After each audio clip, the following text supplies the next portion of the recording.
3, 2, 1.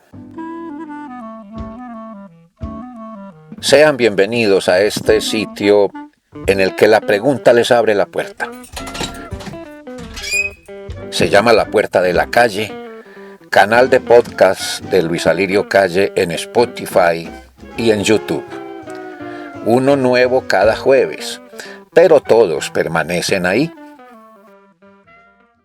Si no estamos ciegos, hemos de ver que la guerra sigue siendo la pauta de la historia de la humanidad.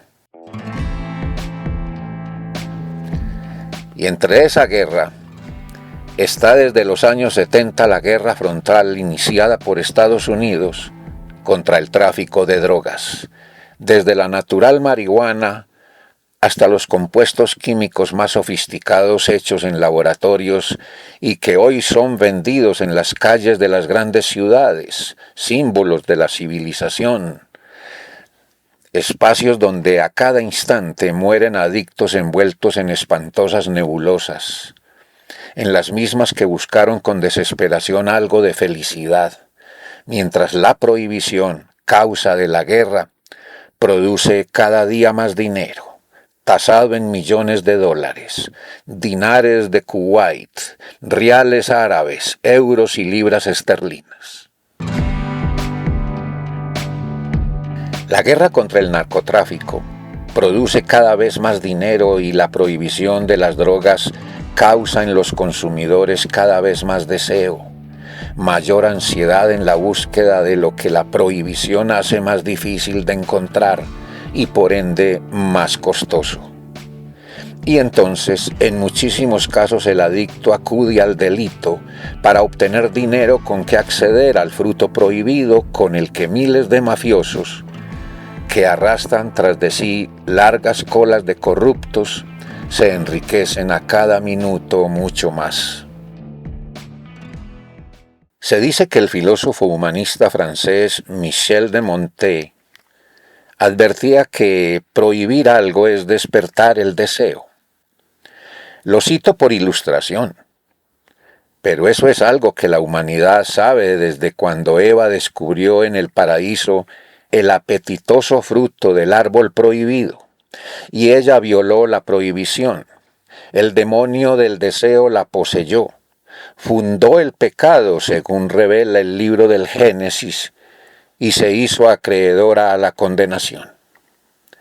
Aquella prohibición y el hecho de no haber sido cumplida por Eva supuestamente nos costó a todos el sudor del trabajo, el dolor del parto a todas las mujeres, el peso de la dominación y la imposición del miedo de unos hombres sobre otros.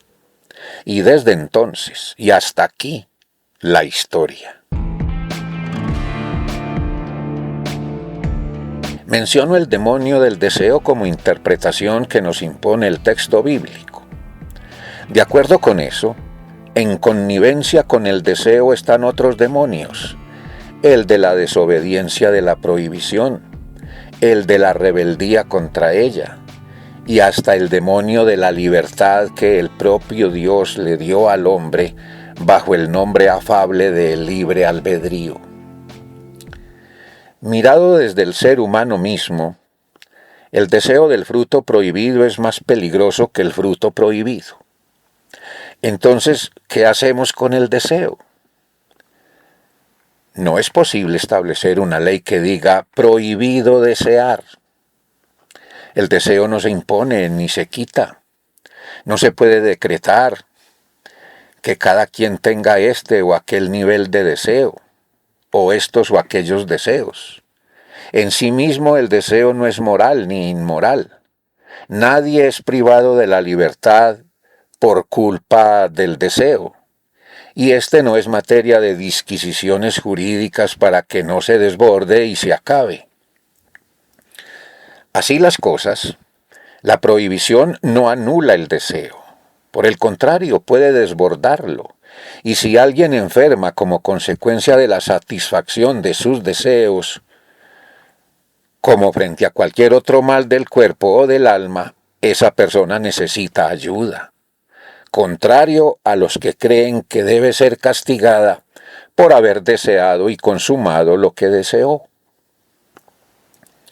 Digamos que entonces aparece la solución común, la más barata y la que es aplicable de inmediato: prohibir. Y prohibición tras prohibición van aumentando en las personas los deseos, que obligan a los encargados del orden a reforzar las prohibiciones, y el mundo, la vida, se nos convierte entonces en un alambrado dentro del que enloquecemos, y muchos mueren, se suicidan, se convierten en sombras mugrientas en las calles, mientras otros, muchos, encuentran los modos de saltar los alambrados y actuar contra lo prohibido so pena de las consecuencias. Bueno, consecuencias que en el caso de las mafias, antes de hacerse efectivas, se mimetizan en las aguas turbias de la impunidad, pagada siempre a buenas tasas de sobornos y amenazas. ¿No es el prohibicionismo uno de los mayores detonantes del mal en el mundo? ¿No lo ha sido según la historia? Detonante del mal y causante de dolor, de padecimiento, de exacerbación humana. Y no es la educación la llamada a evitar estos desastres.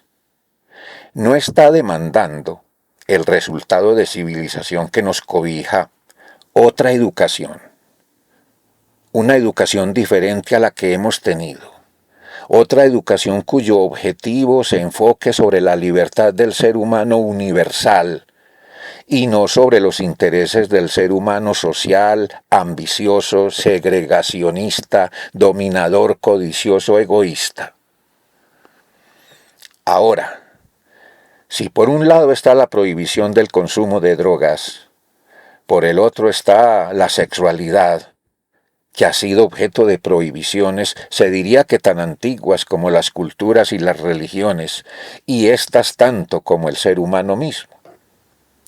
Convertida en tabú, la sexualidad terminó siendo materia de pecado, y desde luego, perdición de los hombres. Leí que la escritora peruana Blanca Miosi dijo alguna vez que no hay nada que incremente más la lujuria que lo prohibido. Esto nos lleva a muchos a la infancia, cuando el pecado de desear sexualmente a alguien era considerado presencia del demonio en uno, y por tanto era preciso mortificarse y hacer sacrificio como forma de oración penitencial ante Dios. Yo, por ejemplo, cargaba encima la culpa de desear, es decir, del hecho de ser un ser humano, existir, estar vivo. Y lo que más asustaba era no poder sacar de la mente el deseo, más fuerte en cuanto más castigable fuera. Castigos que quemaban en las piernas y oscurecían la conciencia pecadora. A falta de una educación consciente y amorosa, para lo que los papás y los maestros no parecían estar preparados, fácil era la prohibición, católicamente sustentada en amenazas de consecuencias que iban desde las privaciones y los castigos físicos hasta la sentencia de condenación eterna. Creo que mucho de la prohibición impuesta sobre la sexualidad deja ver hoy sus efectos sobre una sexualidad desbordada hasta los terrenos del negocio, el abuso, la violencia y con todo eso la infamia. La represa pasional creada por la prohibición rompe los diques y lleva a perjudiciales excesos que rayan con el vicio, los esclavismos sexuales, el tráfico de la lujuria, negocio tan rentable como el de las drogas y el de las armas, los rechazos y violencias contra lo que es considerado diferencias de preferencia sexual, los fracasos matrimoniales, cuando la sexualidad deja de ser prohibida y se convierte en deber conyugal, insípido porque el deseo ha terminado, murió con la posesión que según el rito ejercen los contrayentes el uno sobre el otro, como si algo en la naturaleza indicara que una persona puede ser dueña, propietaria de otra. No nos llamemos a engaño. No lo hace ver así el precepto. El peso cultural y religioso que sobre el hecho de casarse recae. Mucha literatura, cuentos, novelas, fábulas, dramaturgia, ha corrido en torno de una sexualidad torcida, no asimilada, prohibida, distorsionada por las promesas y amenazas de cielos y de infiernos.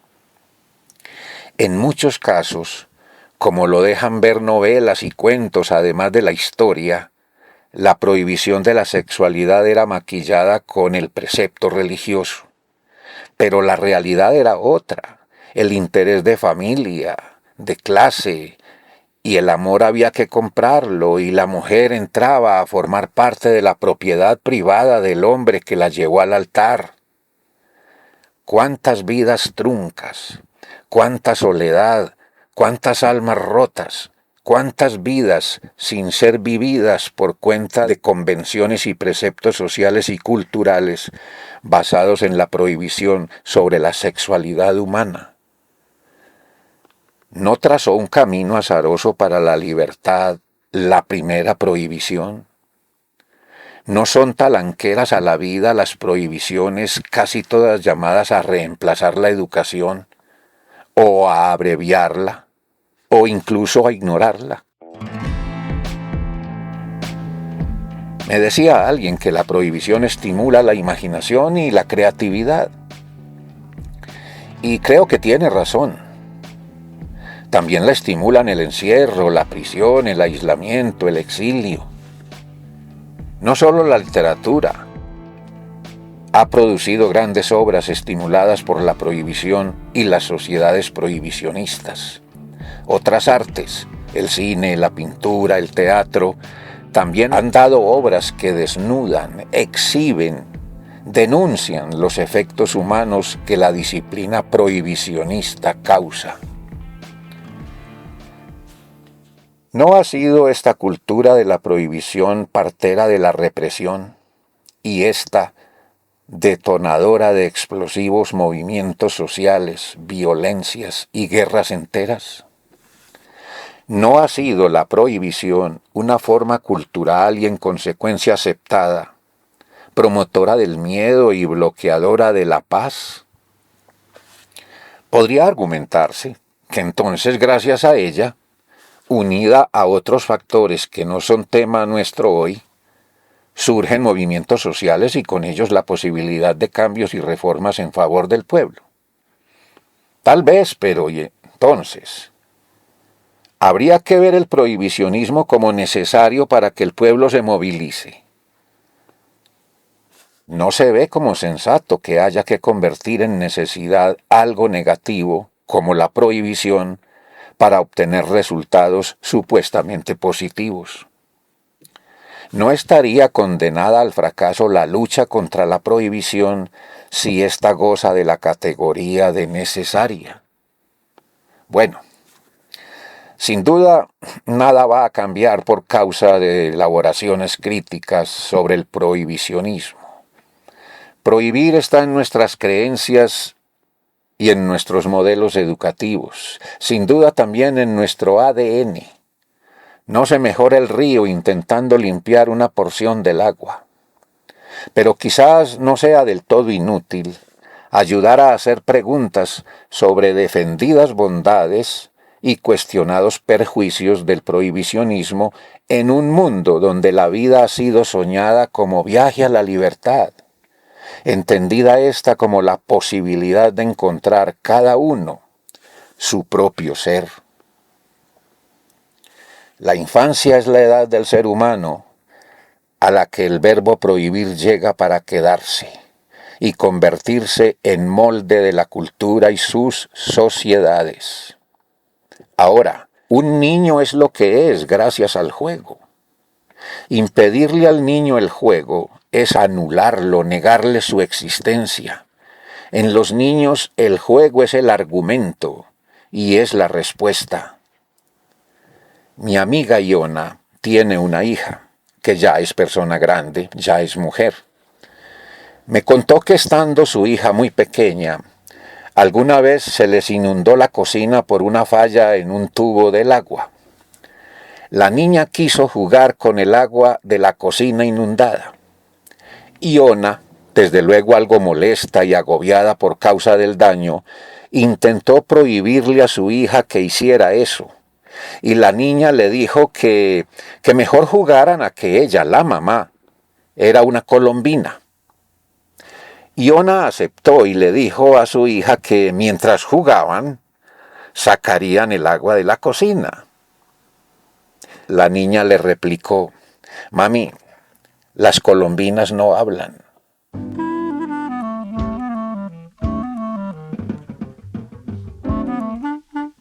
Soy Luis Alirio Calle, periodista y escritor. Y esto es La Puerta de la Calle en Spotify y en YouTube. Un me gusta puede ayudar y todo comentario abre más puertas. Estén bien. Y que no se nos conviertan en pesadillas los sueños.